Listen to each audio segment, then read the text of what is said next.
Assalamualaikum warahmatullahi wabarakatuh. Salam sejahtera buat kita semua warga belajar paket C kelas akhir. Selamat datang, selamat malam yang ada di kampus MDC Sukamata ya. Bertemu lagi dengan saya Pak Tony Ese untuk membahas mengenai materi-materi yang akan diberikan oleh saya mengenai materi sejarah Indonesia ya. Yang di rumah pun sama harus sama-sama menyimak ya. Walaupun kalian sudah datang bekerja, tapi bisa menyempatkan diri untuk menyimak pembelajaran daripada tutor dari para tutor di PKP Indonesia. Oke, kita sama-sama nyimak ya warga belajar. Kita materinya sekarang materi dari sejarah Indonesia, yang dimana materi sejarah Indonesia itu modul tema 11 ya. Kalian sudah dapat materi modulnya nggak? Udah ada yang sudah, ada yang belum. Minta di tutor ya, nanti tutor ada materi paket C kelas awal, kelas setengah, kelas akhir ada, kelas 10, 11, 12 ada. Minta aja ke admin, minta aja ke admin. Oke, warga belajar, sebelum ke materi, Bapak pengen materi yang ke-11 ya, modul yang ke-11 ini mengenai demi kehormatan negara ya. Kelihatan ya, demi kehormatan negara. Nah ini ya,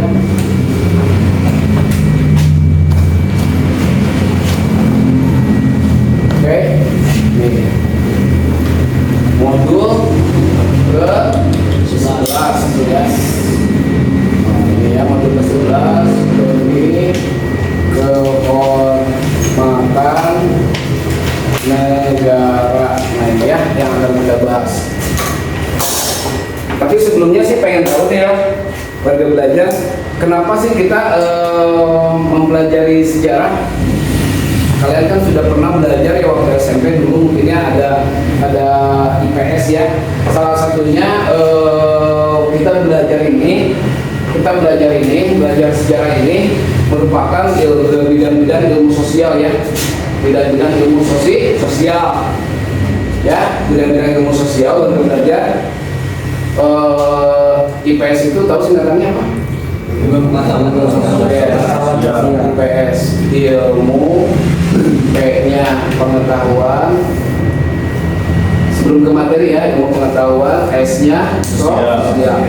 Nah, bidang ilmu sosial ini warga belajar terdiri dari bidang keilmuan. Satu, IPS, ada IPS ekonomi. Dua, ada IPS sejarah. Tiga, ada IPS apa lagi? Yes, sosiologi. Empat, ada IPS. Yes, good. Ya, geografi. Tuh, ya. IPS ilmu pengetahuan sosial, bidang subbahasa, bidang subkeilmuannya itu ada IPS ekonomi, ada IPS sejarah, ada IPS sosiologi, ada IPS geografi. Nah, ranah Bapak ya, ini IPS sejarah, ekonomi juga masuk, ekonomi sejarah, sosiologi, geografi ya, itu paham ya. Terus saya pengen tahu dulu bidang-bidang ilmu IPS ekonomi tentang apa saja, kira-kira membahas tentang mengenai apa saja nanti pas pelajaran Pak Amin, Pak Jamin. Ini tentang apa saja coba? Ada yang tahu nggak? Ranah bidang ilmu ekonomi, ilmu pengetahuan sosial bidang ekonomi, kira-kira tentang apa aja? Yes, satu, perdagangan. Dua, iya benar apa? Pasar. Ya, kebutuhan, benar. Kebutuhan apa? Sandang pangan. Kebutuhan sandang, pangan dan papan. Kebutuhan sandang, pangan dan papan. Soal perdagangan, soal kebutuhan hidup manusia akan sandang, pangan dan papan. Terus apa lagi Neng? Bidang ilmu ekonomi, pesan Hah? Hah? Yes, bisnis. Tentang apa lagi? Fokus. Bidang ilmu ekonomi, ilmu pengetahuan sosial, bidang ekonomi apa saja? Coba kira-kira bidang ilmu ekonomi kira-kira apa saja? Selain tadi ada apa? Perdagangan satu, yang kedua kebutuhan hidup manusia, kehidupan hidup manusia seperti sandang, pangan, dan papan. Yang ketiga tadi apa tadi Neng? Bisnis ya, wirausaha tuh. Kemudian tentang apa lagi? Pasar. Kemudian tentang apa lagi? Keuangan, ya nggak? Akuntansi itu kan bidang ekonomi, ya nggak? Jadi kalian belajar akuntansi Pak Jaming ya, sama Pak Jaming, paham? Tuh bidang ekonomi ya, sandang, pangan, papan. Itu manusia di muka bumi ini pasti membutuhkan hal itu, sandang, pangan, dan papan. Bayangkan kalau kita punya pakaian tapi tidak makan, punya pakaian bagus, punya rumah mewah tapi tidak makan, nyaman nggak hidup? Enggak kan ya. Punya rumah bagus, punya pakaian bagus, punya makanan enak tapi tidak pakai pakaian, ngeri kan ya, mengerikan ya. Nah itu ya, sama. Jadi kebutuhan hidup manusia yang paling vital itu adalah sandang, pangan, dan papan. Itu ada di bidang ekonomi, paham? Itu yang pertama. Sebenarnya luas, bidang akuntansi, keuangan, nanti kalian belajar akuntansi dengan panding ya. Kemudian bidang ilmu yang kedua, sejarah. Tentang apa? Satu, cepetan, berpikiran cepat. Tentang apa saja? Sejarah. Ayo, tentang apa saja? Apa nih? Iya benar, tentang kemerdekaan ya. Yang kedua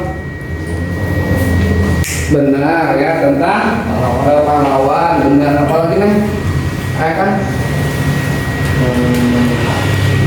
Tentang apa? Sejarah. Hah?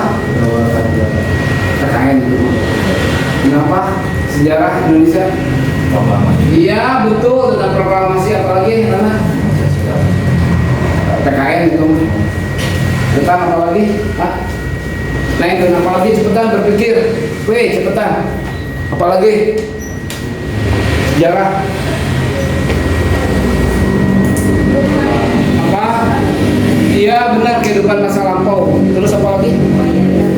Apa lagi nih? Pangan. Iya benar. Apa lagi nih? Apalagi cepetan, berpikiran cepat. Banyak kehidupan masa lampau, sejarah tentang kerajaan tuh, kerajaan penjajahan, tentang candi, tentang apa lagi? Pahlawan banyak ya. Oh ya semacam itu. So, tentang apa lagi? Banyak. Makanya kalian sekolah ya terbuka ya wawasannya, benar nggak? Ya, jadi wawasan yang dulu sempat kalian sekarang terungkap lagi ya.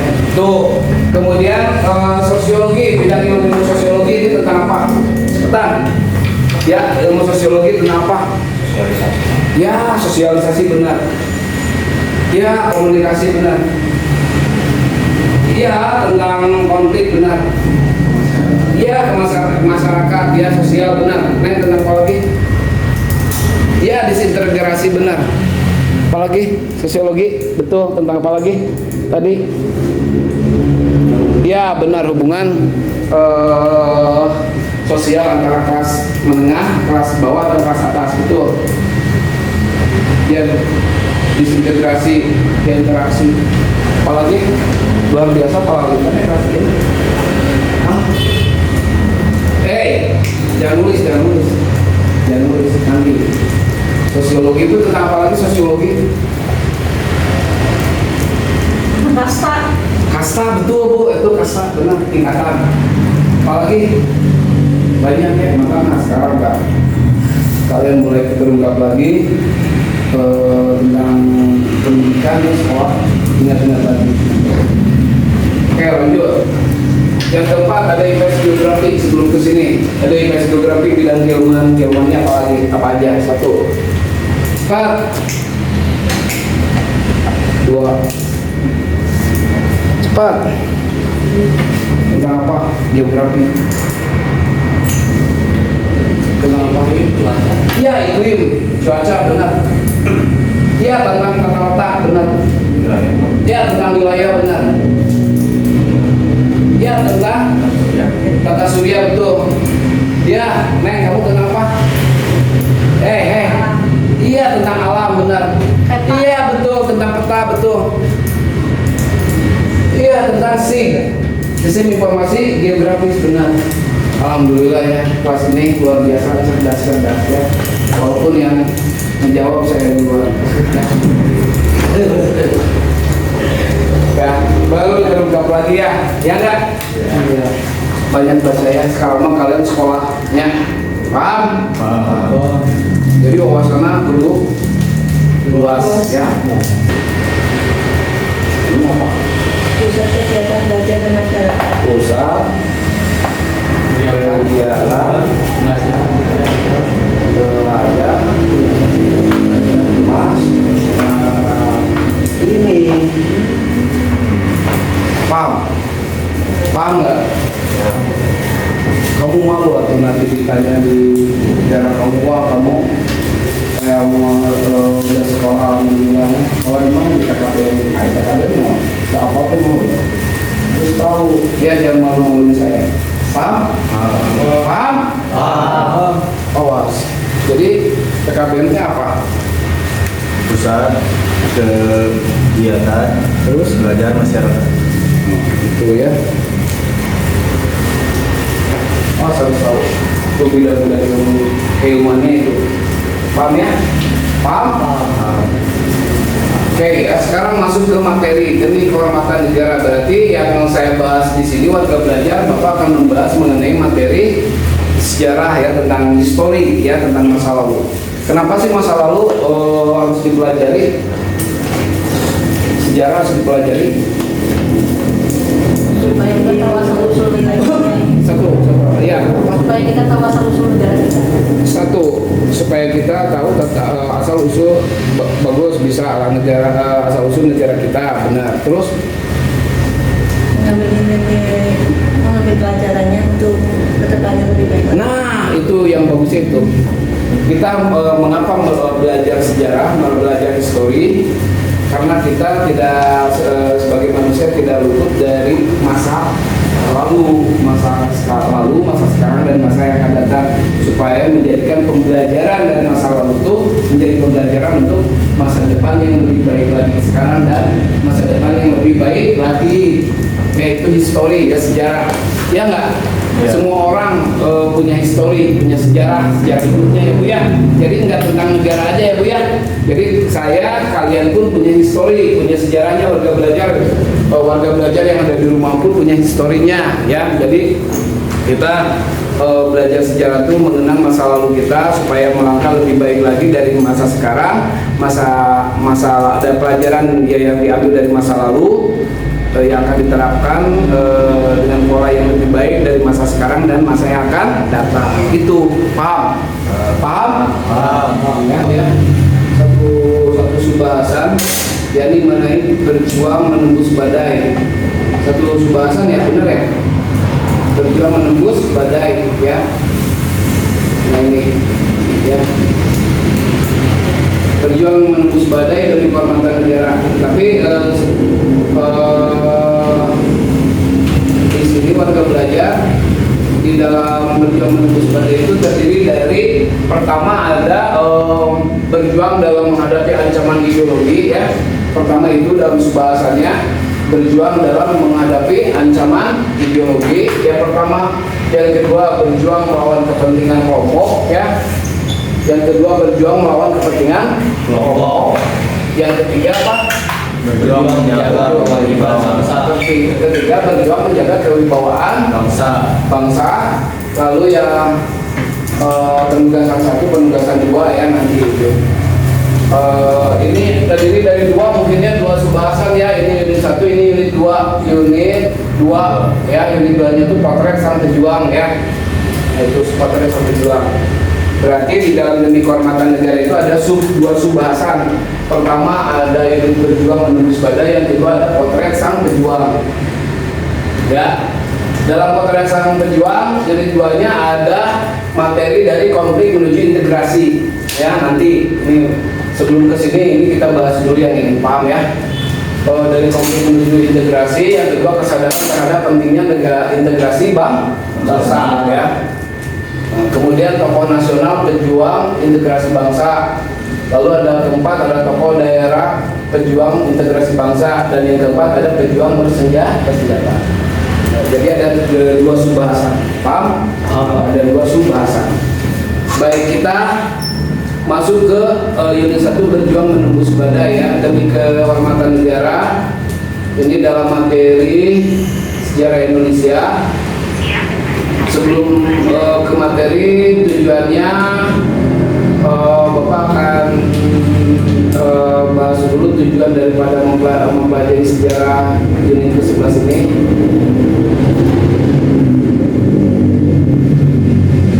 Jadi tujuan pencapaiannya ya Kang ya, kalian belajar ini tujuannya itu apa? Tujuannya mempelajari ini pertama sama dengan yang tadi di PKN, kalian harus bisa mengembangkan perilaku apa? Perilaku jujur, tuh tujuannya. Tujuan dari mempelajari modul ini sama dengan tadi kita belajar di pendidikan kewarganegaraan ya, yang pakai kelas awal atau kelas 10. Pertama, mengembangkan perilaku ya, kalian harus bisa mengembangkan perilaku yang jujur ya, disiplin, tanggung jawab, peduli, santun, ramah lingkungan, gotong royong, kerjasama, cinta damai, responsif dan proaktif ya. Dalam diri kalian itu harus mengembangkan perilaku pertama jujur. Tadi saya bahas walaupun pahit, walaupun sakit, tapi buah daripada kejujuran itu akan membawakan kita pada masa yang akan menikmati manisnya buah kejujuran. Paham? Benar? Ya. Beda dengan kita bohong, beda dengan kita hianat, beda dengan kita menjilat. Paham? Memang manis dari awal, memang enak, memang nyaman, tapi lihat di akhir kemudian sakit. Mendingan pahit dari sekarang walaupun mendingan jujur dari sekarang walaupun kata-kata itu pahit. Paham ya? Banyak orang yang pintar, banyak orang yang cerdas di negara ini ya, banyak orang yang pintar, orang yang cerdas, pejabat yang pintar, pejabat yang cerdas, tapi lemah dalam hal kejujuran, sehingga apa? Korupsi. Benar nggak? Berarti itu lemah dalam penerapan adabnya ya, lemah. Benar?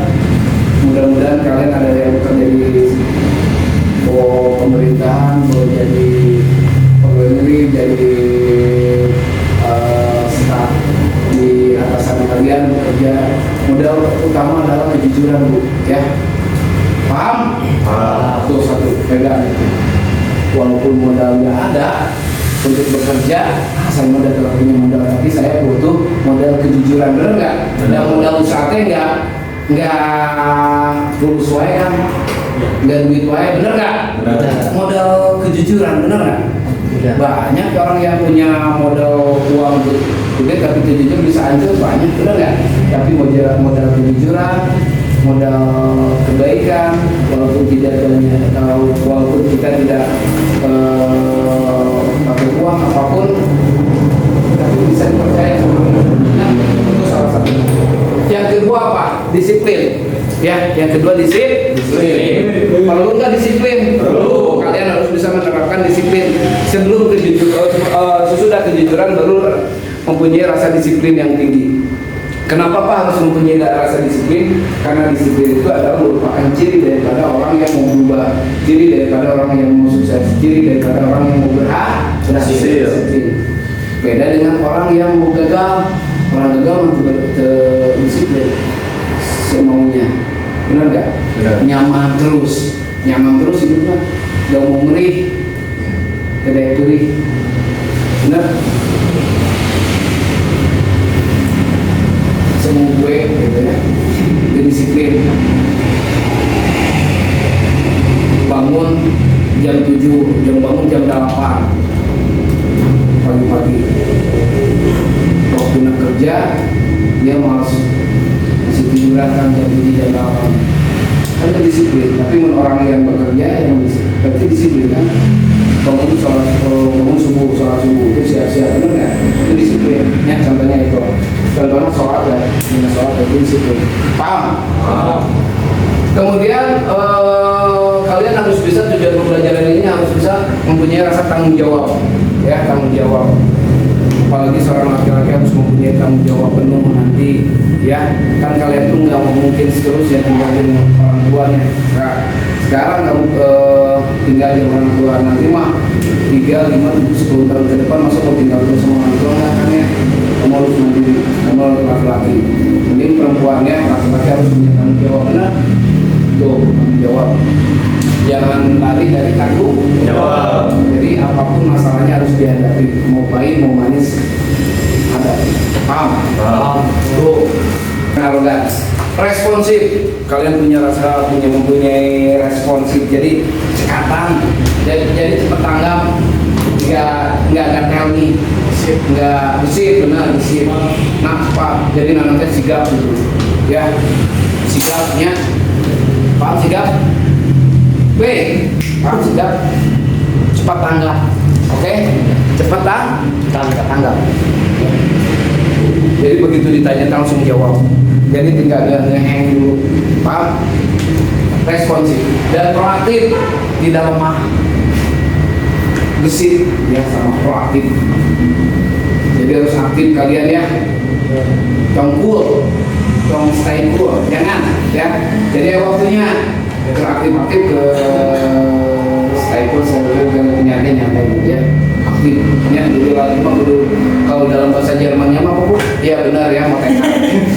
Wih, ya benar moteka. Jadi segala bisa, paham? Oke, warga belajar itu yang saya banggakan. Nah itu ya, kemudian menunjukkan sikap sebagai bagian dari solusi ya atas berbagai permasalahan bangsa, serta memosisikan diri sebagai agen transformasi masyarakat dalam membangun peradaban bangsa dan dunia. Itu satu tujuannya. Yang kedua, tujuannya daripada pembelajaran ini adalah menumbuhkan kesadaran akan perspektif, peka terhadap permasalahan ya, kebangsaan, mengembangkan historical thinking ya, pemikiran masa lalu, sejarah, historical thinking, dan ditransformasikan dalam kehidupan sehari-hari kita, diaplikasikan dalam kehidupan sehari-hari kita, baik diaplikasikan di lingkungan masyarakat maupun di tempat kerja, termasuk kemampuannya dalam menjalani kerja sama, melakukan tindakan kolektif bersama-sama dalam memecahkan suatu masalah sosial dan mengembangkan kehidupan publik. Itu ya. Tuh, kalau tujuan daripada pembelajaran ini. Langsung masuk ke materi ya, materi. Oke, warga belajar. Nah, materinya di sini berjuang menembus badai, ya materinya mengenai pergolakan berkaitan dengan ideologi PKI di Madiun ya.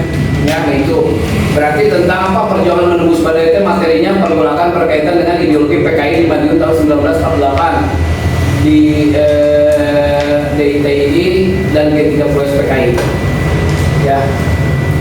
Ya, pergolakan berkaitan dengan ideologi PKI. Tahu PKI? Tahu PKI? Apa? PKI tahu? Apa? Partai Komunis. Itu yang saya tanya. Partai Komunis Indonesia. Partai Komunis Indonesia adalah partai yang terlarang. Ya, partai yang terlarang di Indonesia. Tapi itu bisa muncul sebelum PKI muncul di Jakarta ya di tahun 1965 di Pulau Jawa dulu di Madiun itu tahun 1948 ya. Dipimpin oleh siapa? Ya benar, Musso. Ya dipimpin oleh Musso. Ya di Madiun tahun berapa? 1948. Ya. Kedua merupakan pemberontakan DITI. Apa itu DITI, Bu? Ya benar, Darul Islam ya atau Tentara Islam Indonesia. Itu salah satu partai pelarang juga ya di Indonesia ya, itu DITI. Pimpinannya siapa? Ya benar, Kartosuwiryo ya dan K. Jakar ya, di Sulawesi. Itu partai-partai terlarang tuh ya, yaitu berjuang menembus badai. Baik. Kemudian ada pergolakan politik di Indonesia pada saat itu kan, selain ideologi PKI di Madiun 1948, DTI dan D13 PKI di Jakarta. Kemudian kepentingan APRA di Bandung. Itu juga merupakan pemberontakan yang ada di Bandung ya, salah satu partai terlarang juga ya, dulu pernah ada di Bandung APRA. Pergolakan Andi Ajis tuh ya, dan pergolakan Republik Maluku Selatan atau disingkat dengan apa? Ya benar, RMS. Kalau Lintan ya pasti alhamdulillah. RMS Angkatan Republik Maluku Selatan ya. Kemudian materinya berjuang menembus badai mengenai ketidakpuasan terhadap pemerintah pusat, pemberontakan PRRI ya, PRRI Permesta di Sumatera dan pemberontakan Permesta di Sulawesi ya. Itu penugasannya apa, nanti kalian buat clipping tentang pergolakan yang terjadi pada masa pasca kemerdekaan. Kemudian warga belajar nanti buat laporan tertulis ya, Bapak berarti nanti kalian presentasi kelas ya, mengumpulkan data. Dan jadi nggak membuat kritik tapi presentasi kelas ya nanti ya kalian ya, apa yang Bapak jelaskan nanti presentasikan. Oke, nanti yang kedua pembahasan selanjutnya. Oke, yang pertama ya, ini unit 1 mengenai berjuang. Warga belajar itu yang saya hormati, yang saya banggakan ya, pada awal pembelajaran sejarah Indonesia tingkat, kalau di sini tingkat 6 ya, secara kelas 12, ini Anda ya, kalian tuh diajar mempelajari menganalisis. Jadi belajar menganalisis ya, menganalisis berjuang bangsa Indonesia dalam menghadapi ancaman disintegrasi bangsa. Antara lain apa? Satu, berjuang dalam ancaman disintegrasi bangsa yang merongrong, yang berubah sistem ideologi Pancasila menjadi sistem ideologi komunis, sistem Pancasila menjadi sistem ideologi komunis, terus dengan negara kita tuh dijadikan negara Islam seluruh Indonesia. Tapi kan kita nggak bisa ya, jadi kita kan beraneka ragam suku, bangsa, bahasa dan agama ya. Oke. Kemudian itu ya. Kemudian dalam menghadapi ancaman disintegrasi dari pembagian 13 PKI Madiun di 1948 DTI, APRA yang dipimpin oleh Andi Ajis, RMS, Republik Maluku Selatan, PRRI, Permesa, dan D13 PKI. Nah kalian mempelajari unit 1 ini, berjuang menembus badai, warga belajar ya. Silakan cermati wacana di bawah ini, di sini ada ya, tapi kalian belum ada yang modulnya ya, belum ada. Kasus di atas saya tadi bacakan kasusnya ya, langsung aja ke sini ya. Selain kasus di atas, kalian juga pernah mendengar, melihat baik secara langsung maupun secara tidak langsung ya, melalui media televisi, media radio, dan media sosial tentang bom bunuh diri bersama keluarga di gereja, mulai dari mencekoki anak dengan video jihad ya secara rutin untuk membentuk ideologi anak, berbohong besar dan disimpan perilaku terkait anak mereka. Ternyata selama ini tidak bersekolah, mereka memaksa anaknya agar mengaku homeschooling ya, padahal mereka tidak sekolah, tujuannya agar anak mereka tidak berinteraksi dengan dunia luar. Nah, peristiwa-peristiwa tersebut adalah contoh penamaan doktrin-doktrin membentuk ideologi negatif, ya, doktrin-doktrin ideologi yang membahayakan, ya, yang negatif. Tentu hal ini warga belajar tidak baik kita terapkan di negara kita, ya, jangan mendoktrinasi hal-hal yang bisa membahayakan. Paham? Nah, warga belajarku yang Bapak banggakan, menurut Bernard Arif Sidarta, ya, menurut Bernard Arif Sidarta di sini bahwa istilah lain dari doktrin itu sendiri adalah merupakan ajaran, ya, doktrin itu ajaran, asupan-asupan, ajaran-ajaran seseorang yang mempengaruhi orang lain, gitu ya.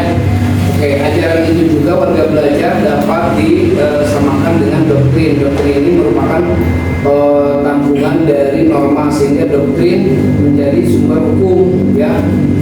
Jika kita mengutip pendapat Apeldum, ya, Apeldum, maka doktrin hanya bertugas membantu dalam membentuk norma. Doktrin itu harus bertindakan terlebih dahulu ke dalam norma yang langsung, ya, misalnya norma dari putusan hakim, ya, putusan hakim dan peraturan perundang-undangan. Nah, di sini warga belajar sehingga doktrin itu menjadi sumber tidak langsung dalam penerapan hukum.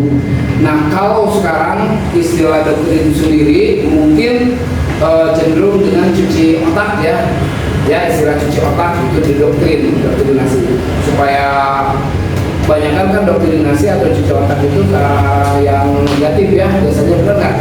Menjadikan seseorang itu lupa tentang dia di mana dia tempat tinggal, kemudian ajaran-ajaran yang dia asupan itu tentang yang mengelabui, gitu ya, tentang mengelabui seseorang untuk menjadikan ke hal-hal yang negatif seperti itu. Kemudian ya, karena sudah banyak kasus cuci otak itu yang berhasil maupun organisasi tersebut sudah dilarang di Indonesia, ya. Maaf, seperti misalkan ini kenyataan di berita-berita sampai ada ya yang namanya jihad itu, seperti misalkan didoktrinasi sama punya ada asupan-asupan, ajaran-ajaran yang benar-benar bahwa bom itu